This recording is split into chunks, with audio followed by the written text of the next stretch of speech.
প্রিয় দর্শক, সবাই ইতিমধ্যে অবগত আছেন যে বাংলাদেশের একজন কন্টেন্ট ক্রিয়েটর এবং অভিনেত্রী কারিনা কায়সার তিনি ইন্ডিয়াতে চিকিৎসাধীন অবস্থায় মারা গিয়েছে।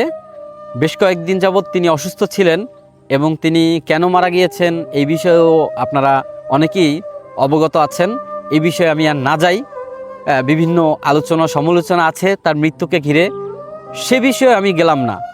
একটি পক্ষ তার মৃত্যুতে উল্লাস করছে, সেটা যদিও রাজনৈতিকভাবে, যে তিনি গণভবনে ঢুকে প্রাক্তন প্রধানমন্ত্রী শেখ হাসিনার বিভিন্ন জিনিসপত্র নিয়েছে, তাকে চোর বলেও আখ্যায়িত করেছে।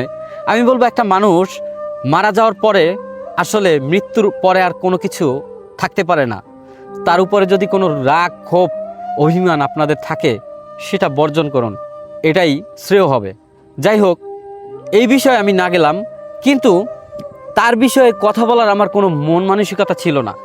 একটি ভিডিও আমার সামনে আসছে এবং সেই ভিডিওটি ছিল তার বাবার।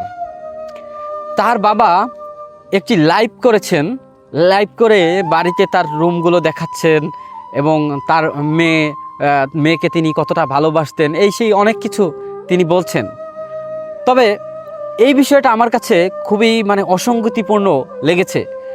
একটা বাবার সন্তান মারা গিয়েছেন, তিনি এই মুহূর্তে যে পরিমাণে শোকস্তব্ধ থাকার কথা, সেই মুহূর্তে তিনি ফেসবুকে লাইভে এসে তার রুম দেখাচ্ছেন, ঘর দেখাচ্ছেন। তিনি এই সিচুয়েশনে আমার মনে প্রশ্ন আসে, তিনি এই মন মানসিকতা কীভাবে তার তৈরি হলো? হ্যাঁ, এই রুম দেখানো, তার প্রতি ভালোবাসা দেখানো, তার সব কিছু দেখানোর সময় তো অনেক আছে, সামনে অনেক সময় পড়ে রয়েছে। তার লাশটি এখনও পর্যন্ত দেশে আনেননি, তার এখনও পর্যন্ত দাফন কাফন হয়নি। কিন্তু আপনি একজন পিতা হিসেবে কিভাবে আপনি পারেন যে আপনার মেয়ে মারা গেছে, তার রুম দেখাচ্ছেন, এগুলো করছেন? প্রিয় দর্শক, একটু তার যে লাইভটি সেটি আপনারা একটু দেখুন, কেন আমি এই বিষয় নিয়ে কথা বলতে আসলাম। প্রিয় বন্ধুরা, আসসালামু আলাইকুম। তো দুঃখের সাথে জানাচ্ছি যে আমার মেয়ে কারিনা কায়সার আমাদের ছেড়ে চলে গেছে।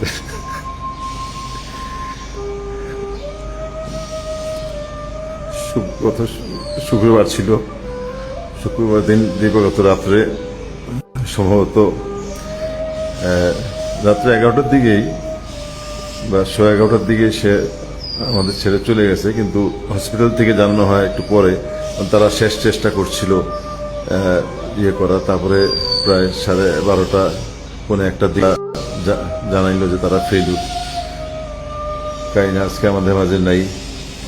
এই যে আপনারা দেখতে পাচ্ছেন,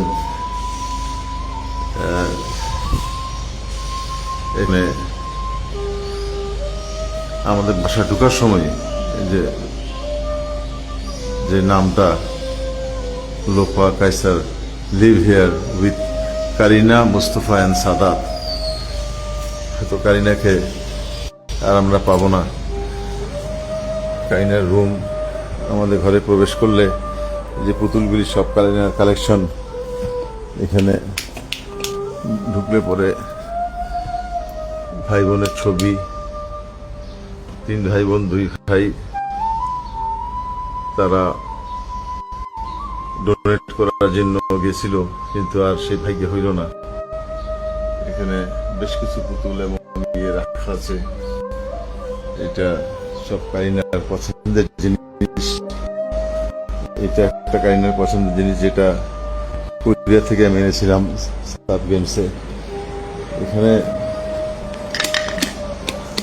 প্রিয় দর্শক, আপনারা দেখতেই পাচ্ছেন তার বাবা স্বতঃস্ফূর্তভাবে কথাগুলো বলছিলেন, তিনি সব কিছু দেখাচ্ছিলেন। আমি মনে মনে ভাবছি, আমারও তো সন্তান রয়েছে। কয়েকদিন আগে আমার সন্তান অসুস্থ ছিল। আমি 12 দিনের ভিতরে আমি কোনো পোস্ট করার মতো কোনো মন মানসিকতা আমার ছিল না।